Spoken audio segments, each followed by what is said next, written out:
Hi, magandang araw po sa inyong lahat for our first reading of the day.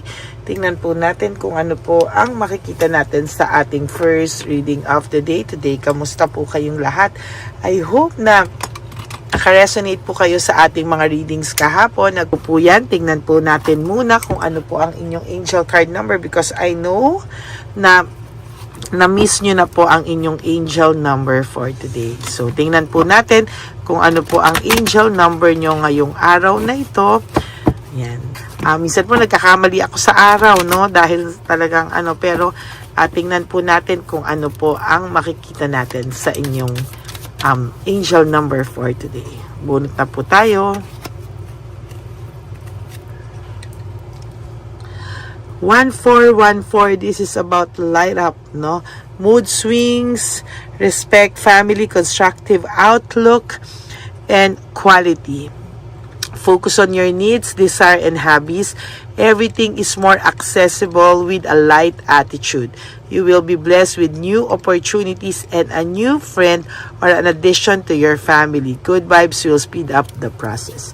No, sa everyday daw po talaga, no, always good. Look for the good vibes, no. Parang lagi niyo po sana daw na i-prioritize yung good vibes, no.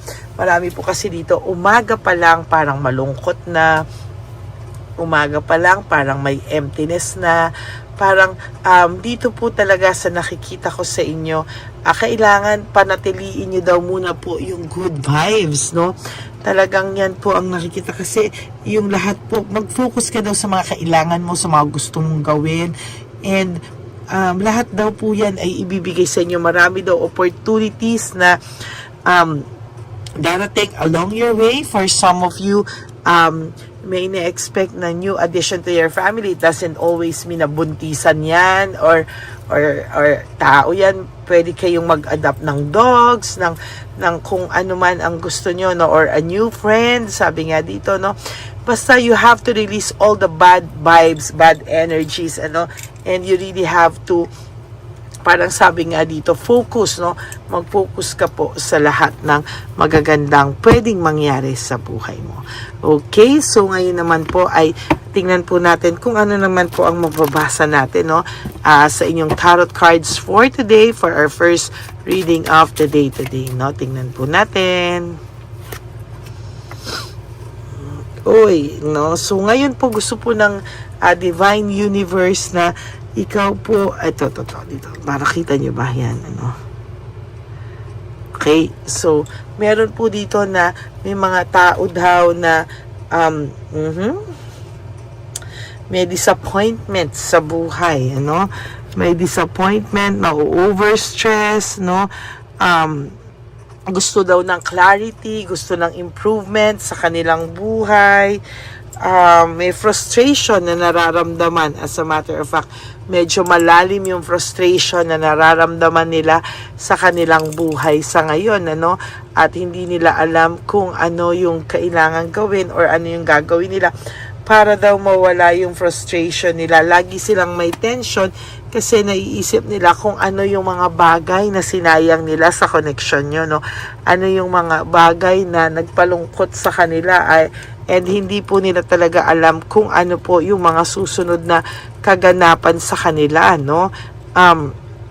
sa totoo lang, nalulungkot po sila and hindi po nila alam kung ano po ang kanilang gagawin, parang nawalan po sila ng direksyon, and there's always conflict, left or right, kahit saan po sila tumingin, there's always conflict, hindi nila alam kung hanggang saan pa yung kaya nilang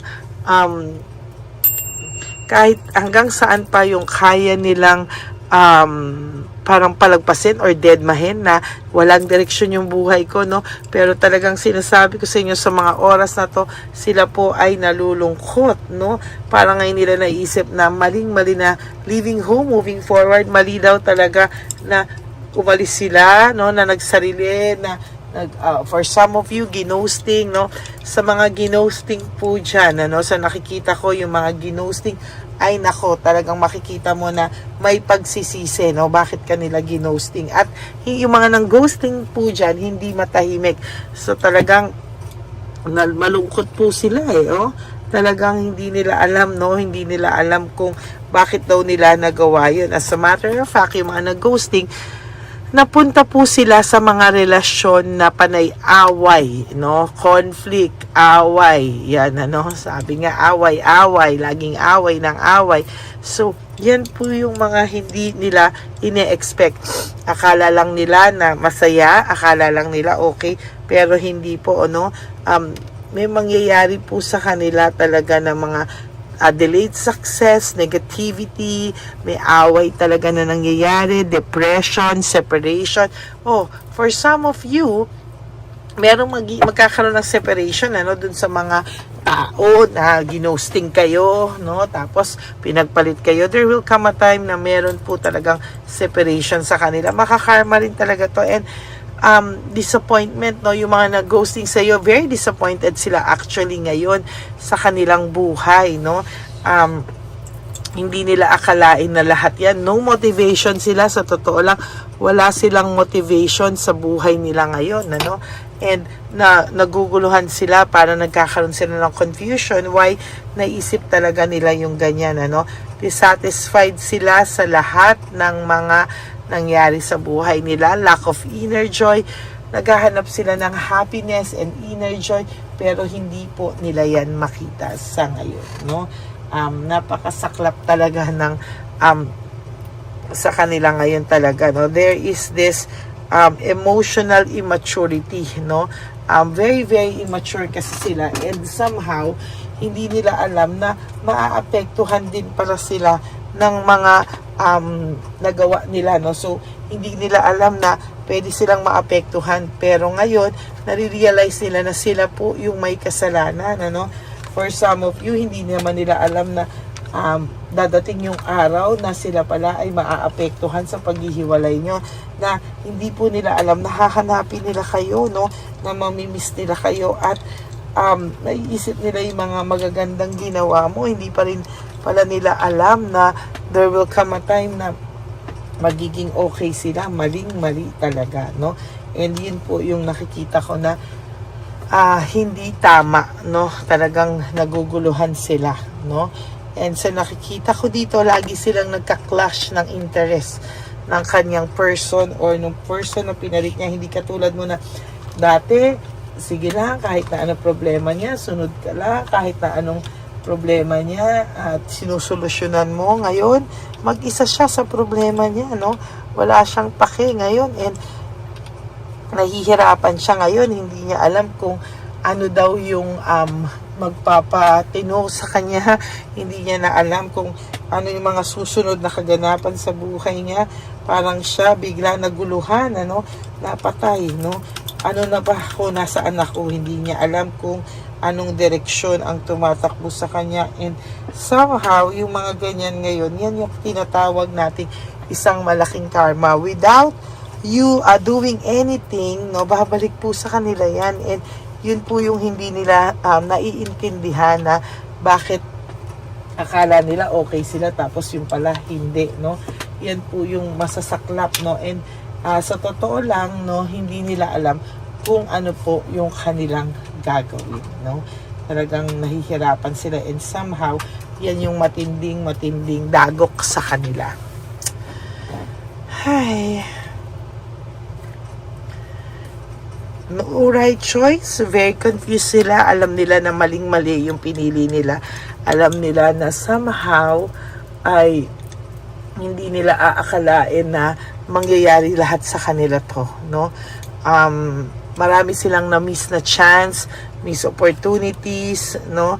Naging selfish kasi sila, naging hindi nila akalain na lahat yan ay babalik sa kanila, no?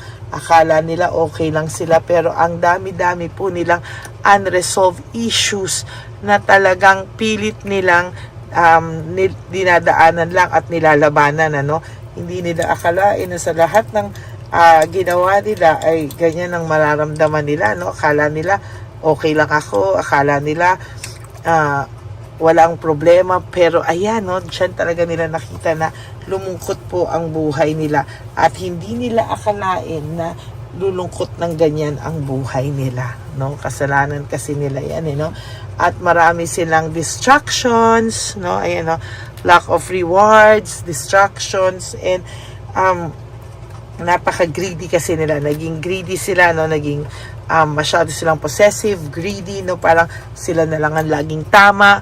Parang wala ka nang ginawang tama. Ngayon, ina-isolate nila yung sarili nila sa mga chismis, sa mga ayaw nilang pinag-uusapan sila. Why? Kasi sila mismo po, hindi nila matanggap yung nangyari sa kanila. Hindi nila matanggap na ganyan po yung nangyari sa kanila. There is this parang hindi nila maintindihan bakit hindi sila gumagalaw sa mundo nila, ano, parang static lahat, no, parang ang gulo-gulo ng buhay nila sa ngayon, ano, napakagulo at hindi po nila alam kailan sila magiging ayos kasi naging impulsive sila sa mga bagay at talagang hindi nila pinag-isipan. So yan po ang ating first reading of the day. I hope na naka-resonate po kayong lahat, and if you do, can you please give me a like and comment down below para alam ko naman po kung ano po ang emotions nyo right at this very moment. Gusto ko pong malaman nyo, malaman ko kung ano mga feelings nyo right at this very moment, no? And for those of you who would like to have a private reading with me, you may message me po at Lady Lee Elena. So that's LADYLY Elena. Nasa dulo po yan na ating video. Diyan nyo lang po ako makukontak. That is my only official and legit FB and Messenger account. Yan po ang Lady Lee Elena. Okay? And para naman po sa aking mga ever loyal, solid, and faithful na Lady Elena family who wants to donate, give me a super thanks. Maraming salamat po. I would really appreciate that from the bottom of my heart. Lalo na po, nalalapit na po ang ating One Love a Day. Nag-iipon lang po tayo.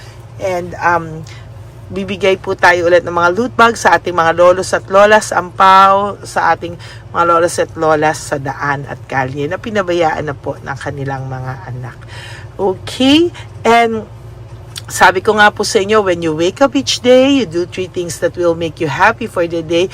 Prioritize yourself, make yourself happy, and always choose to love yourself and forgive yourself, because self-love is still the best love of all. And you have to realize that life is so short. Don't make it shorter by stressing yourself from all the pains and heartaches na binigay sa inyo ng kahapon. Just surrender everything to the divine universe and just let go and let God write your life and love story. Ako po ay magbabalik for another set of reading for our second reading of the day. I hope na panoorin niyo po lahat ng ating mga videos, no? Kung minsan po naabutan nyo na yung third, balikan nyo muna po yung first and second bago po kayo tumalon dun sa latest na video. Okay? And ang pakiusap ko lang po sa inyo, please subscribe and hit the bell para po updated kayo kung ano na po yung mga lumabas na videos natin. Hindi po kayo mahirapan maghanap, no? So, ayan po. Maraming salamat po sa inyong lahat. And may God bless you all. And I will be back for another set of reading for our second reading of the day. Magandang umaga po sa inyong lahat, and God bless you all. Bye!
Papa Jesus. Ano sa'yo?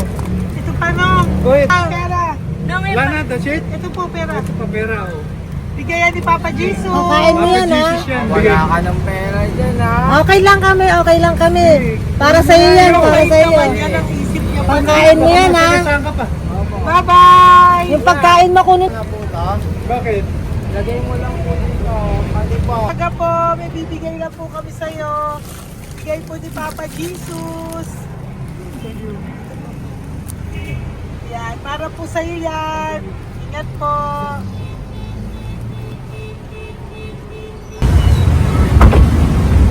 Magandang tanghali po. May bigay po si Papa Jesus sa inyo. Salamat po. Salamat po. Ito po. Salamat po. Sige siya po kayo sa Ampaw. Thank you po. God bless po, nanay. Ingat po kayo lahat. Apo, apo, apo. Pangalaman po. God bless.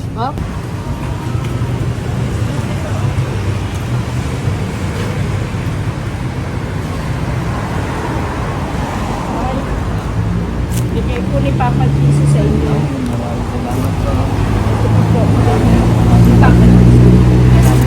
Salamat. God bless po. Kuya, pangkain mo po yan, ha? Kain ka ba nandyan? Po, hindi po. Dito po, nasa timbahan po. Ah! Sa music ministry. Doon ka nakapwesto. Opo. Sige po, bye po. God bless po. Ingat.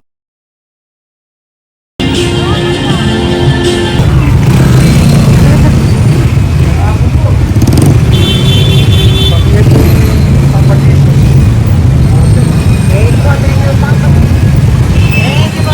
Thank you po, bye po. Meron pa eh. Yo, bigay po ni Papa Jesus. Ramon pa. Yun.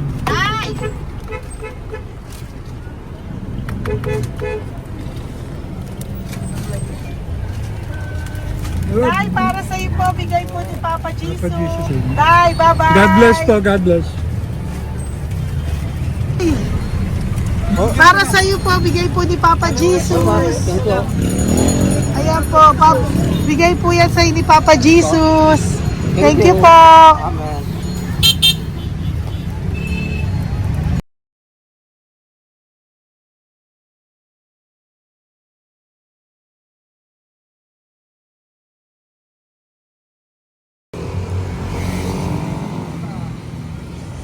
Bigay ni Papa Jesus. Kaya pagkain ato ko, ha? Madami mong aso, kuya. Alaga mo lahat yan. O, nagkait. Hindi sa isya, nasa iba. Kalagala. Ay talaga. Salamat po. Kalagala ko. E paano pagkain yan, kuya? Saan mo kinukuha? Sa tambay ko. Lahat. Ang dami. Ang dami niya pong aso. Oh, ang daming aso ni kuya. Sais. May nagbibigay sa inyo pagkain. Nangangalakal ako. Okay po. Tapos, Hayaan mo kuya, pag nadaan ako, bibigyan kita ng dog food dito, ha? oo. Dito ka lang ba lagi? Dito ako nagtutulong. Okay po, sige. Okay po. Marami din akong aso sa bahay, eh. Salamat po. Okay po. Kuya, pangkain mo yan, kuya.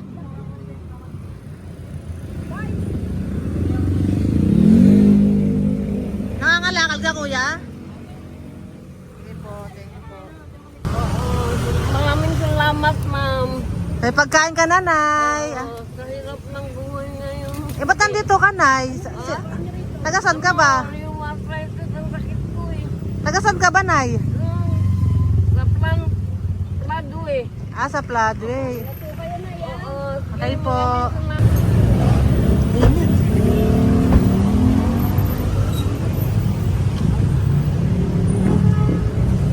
Nay! Bibigay ako sa'yo. Matandaan mo na ako. Ito. Ako po. Si tatay. Si tatay. Thank you, Nay. Habay po.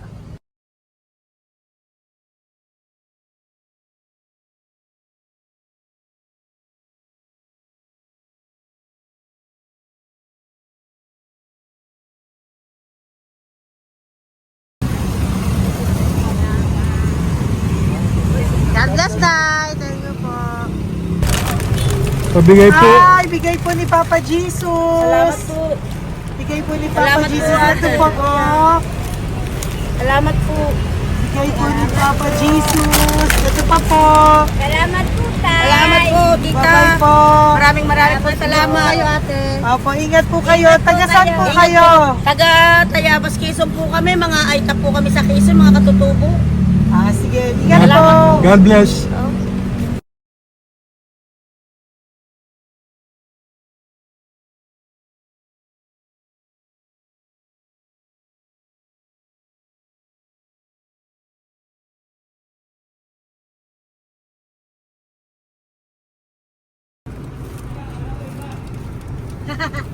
Tay, Tinatawag niya bigay po ni Papa Jesus. Thank you po.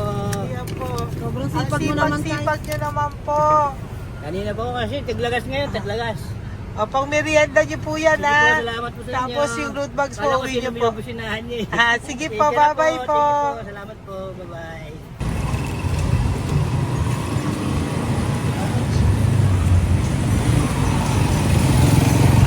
Brother, basta, mabigay ni Papa Jesus sa'yo. Ang kaya mo yan. Ba't hindi ka makatayo? Na ano ka? Okay. Sige, bye-bye. Hello po. Tama. Para sa inyo po, bigay ni Papa Jesus. Thank you very much. Sige po, bye-bye po. God bless you. Tay, magandang hapon po. Bigay po ni Papa Jesus. Ito pa po, Tay. Para sa inyo po. Bye-bye po.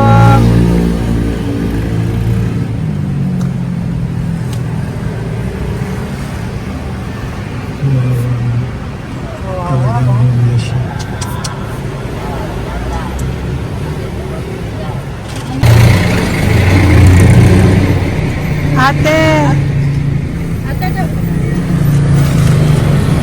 Ito lang. Baka maano siya. Ito po, bigay po sa'yo ni Papa Jesus. Ito pa po, pera po. God bless po. Okay. Taga saan ka po? Sige, ingat ka po, Hello po, magandang hapon po. Ano po? Bigay po sa'yo ni Papa Jesus. Thank you, madam. Tsaka ito pa po, para po sa'yo. Salamat. Thank you po, ingat po. Thank you, ma'am. Sige po. Salamat. Akala ko, ma'am, bibili. Ay, hindi po, para sa'yo po yan. Bye-bye Thank you, po. ma'am.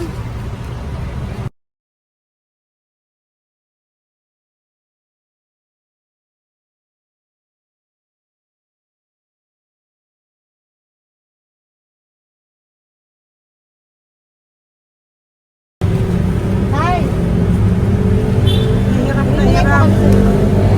bibigay po ako ng puso. Hirap Dito siya. po tayo, dito sa kabila. Hindi mo siya lies pa yan. Kawawa naman.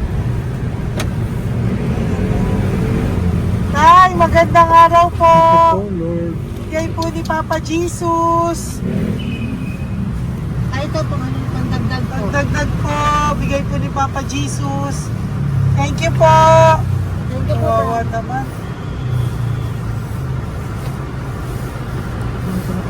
Diyos ko, hindi na siya makaano. Ano?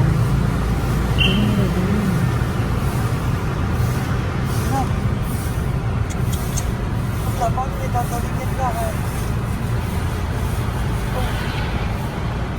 Ano kami yun ang hindi ko lang. Siyempre, ang bigat niyan.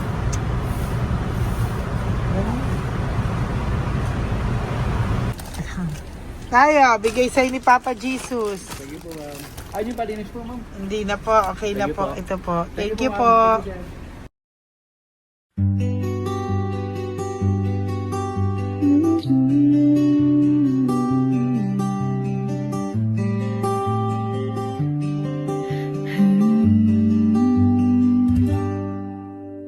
Nasa panahon ako ng kalungkutan, panahon na hindi ko alam ang gagawin.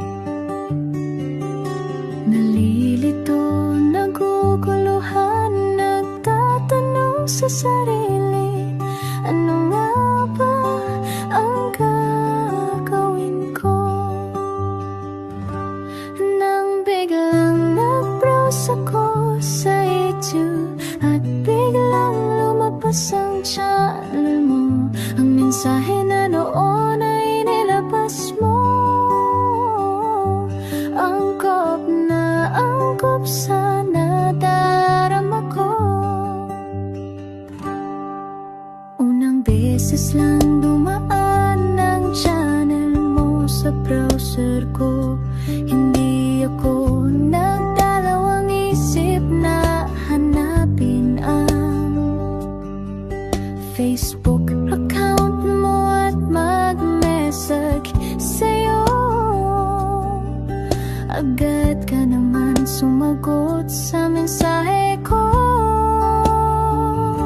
Hindi ko alam ang damdamin noon, dahil parang may sumungaw sa aking pag-asa. Nang kaliwanagan sa dilim ng gabi, dumating ka, ikaw ang sagot sa panalangin. Salamat dumating ka at nakilala kita, Madam Elena. Nabago mo ang pananaw ko. Noon ay malabo, ngunit ngayon ay may linaw na tinatahak. Salamat sa Diyos, ikaw isang anghel